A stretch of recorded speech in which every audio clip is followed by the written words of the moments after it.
안녕하세요. 제니 리딩입니다. 잘 지내셨어요? 오늘은 나도 아직 나를 모른다. 허지원 님이 지은 책이고요. 우리의 낮은 자존감, 완벽주의, 죄책감, 우울감, 그런 거에 대해서 좀 얘기를 나눠보는 그런 책입니다.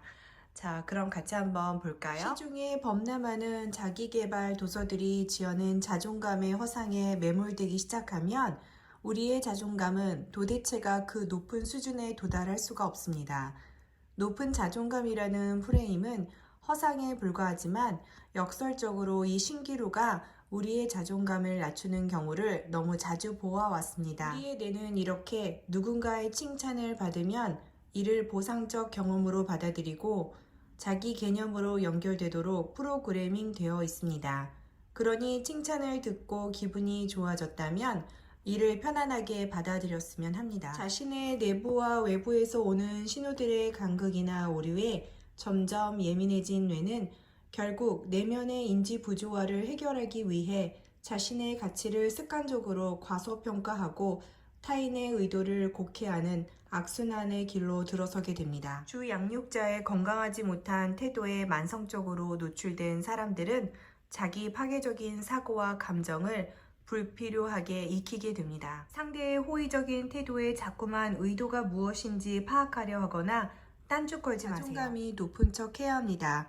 자기의 삶에 충분히 집중하는 척하기, 불편한 상황에서 유머로 적절하게 받아치는 척하기, 실패 및 성공의 가능성이나 주위의 평판에 초연한 척하기, 이런 척은 어느 순간 여러분에게 안정적이고 효과적인 가면을 만들어 줄 것입니다. 스위스의 정신의학자 카를 구스타프 융은 사람은 누구나 사회적 압력에 적절히 반응하기 위해 1000개의 가면을 가지고 살아가며 다양한 상황에 따라 적절한 페르소나를 가지고 사회적 관계를 맺어가는 존재라고 했습니다. 성격이라는 말이 페르소나, 즉 가면에서 파생되었듯이 우리의 성격은 본래 다차원적이고 복잡합니다. 꽤나 사교적이지만 동시에 혼자 있는 걸 좋아할 수 있고 타인에게 공감을 잘하지만 누구보다 타인을 신랄하게 비판할 수도 있는 게 우리들입니다. 그래서 자존감 높아 보이는 가면 하나쯤 가지고 있어도 되고 타인에게 친절하고 사회성 좋아 보이는 가면이 있어도 되는 거예요. 무리가 되지 않는 선에서 상황에 맞게 적절히 사용할 수가 있다면은 가면은 얼마든지 가져도 됩니다. 지혜롭게 살아가기 위한 삶의 기능이고 기술인 거예요. 내현적 자존감이 낮지만 외현적 자존감은 높아서 다른 사람의 눈에 굉장한 일을 해온 듯이 보이는 취약한 자존감 유형들은 내면의 분노감을 숨긴 채로 타인에게 관대한 척하며 살아갑니다. 그러다 타인의 중립적인 행동이나 말이 자신을 뒤흔들려는 의도를 품고 있다는 근거 없는 의심에 꽂히게 되면 즉시 은밀히 반격을 시작한대요. 반격은 언제나 지나치게 뒤늦게 후회를 하는 일로 반복이 되는데요. 그런 때에는 고통스러운 죄책감이나 수치심도 느낄 수 있습니다. 그래서 주위 사람들로부터 너가 왜 그렇게 갑자기 화를 내는지 모르겠다 라는 말을 두세 차례 이상 들어본 적이 있다면 자신의 붕괴와 경로가 시작되려는 그 시점에서 재빨리 그런 식의 분노 폭발이 적절한지 한 번 더 생각해 보아야 합니다. 안정적인 애착관계가 부족했던 탓에 대인관계 기술이 부족하고 합리적인 수준의 자기 주장을 펼치지 못하는 모습을 보이기도 합니다. 이러다 보니 타인의 관심을 끌기 위해 아니면 자신을 안심시켜 주기를 바라는 마음에 갑자기 연락을 뚝 끊고 잠수를 탄 척하거나 자신의 불안정한 정서 상태를 SNS를 통해 슬며시 드러내거나 문자 메시지를 안 읽은 척하거나 일부러 상대의 질투를 유발하는 등의 미숙한 행동을 합니다. 또한 상대에게 화가 나면 이를 편안하게 표현하지 못하고 혹여 자신의 불쾌감이 눈에 띌세라 드러나지 않는 방식으로 수동적인 공격을 시도합니다. 이를 엉망인 채로 마무리한다거나 의도가 있어 보이는 찜찜한 농담을 한다거나 괜히 어깃장을 놓는 식입니다. 나 스스로가 나를 토닥토닥 두드려주며 마음의 평안을 건네는 것이 굉장히 좋은 방법 중에 하나라고 합니다. 자신의 양팔을 X자로 포개어 반대편 어깨에 손을 얹고 번갈아가며 어깨를 토닥여주는 버터플라이 허그도 굉장히 효과적이라고 합니다.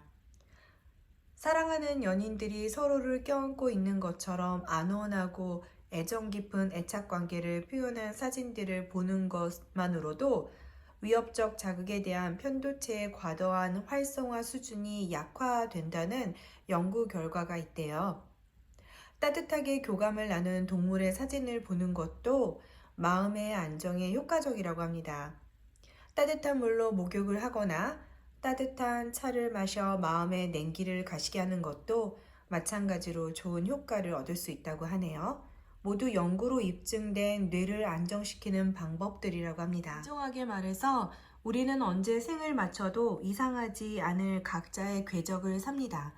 매일을 쾌락적으로 살 필요는 없지만 적어도 나만큼은 내게 관대해져도 좋습니다. 타인의 시선을 의식하느라 일어나지도 않은 일로 전전긍긍하며 살지 마세요.